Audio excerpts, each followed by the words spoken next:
Jean était un homme bon, la plupart du temps. Honnête, travailleur, un père aimant. Mais la vie à Paris n'était pas toujours tendre. Le loyer était élevé, sa boulangerie avait du mal, et sa fille, Marie, rêvait de vacances à la mer. Un luxe que Jean ne pouvait pas se permettre. Un jour, un fournisseur livra 2 fois la quantité de farine commandée. Une simple erreur. Jean, regardant les sacs débordants, sentit une pression familière dans sa poitrine. Le poids de ses soucis. Il pouvait corriger l'erreur ou il pouvait se taire. Il se dit que ce n'était pas grand-chose. Le fournisseur ne le remarquerait même pas. D'ailleurs, ne l'avait-il pas surfacturé auparavant? Cela ressemblait presque à un moyen de régler les comptes. La culpabilité le piqua, mais elle fut rapidement éclipsée par le soulagement et une lueur de quelque chose d'autre, de l'excitation.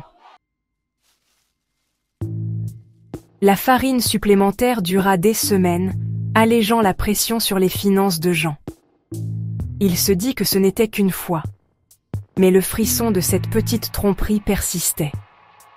Bientôt, il gonfla ses commandes de sucre, de beurre et même de chocolat. À chaque fois, la culpabilité était surpassée par le soulagement, le frisson et un étrange sentiment de pouvoir. Il s'en sortait. Il commença même à vendre des pâtisseries en dessous du prix du marché, attirant plus de clients avec ses offres incroyables. Sa boulangerie prospéra. Marie, inconsciente du secret de son père, était ravie.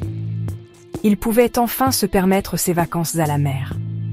Jean, regardant le visage extatique de sa fille, ressentit une pointe de culpabilité, rapidement enfouie sous une vague de justification.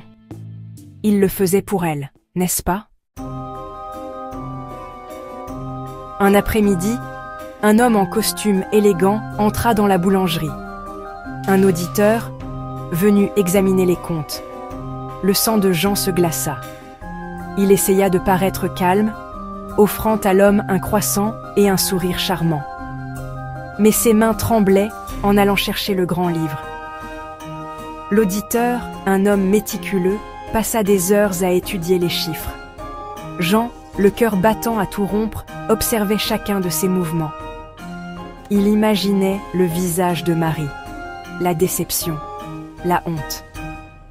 La pensée de perdre tout ce pourquoi il avait travaillé, même malhonnêtement, le remplissait d'effroi. Après une éternité, l'auditeur ferma le grand livre. Il regarda Jean, un sourire entendu sur les lèvres. « Monsieur, commença-t-il, votre commerce se porte remarquablement bien. » Le soulagement submergea Jean par vagues. Il s'en était tiré. Du moins, le pensait-il.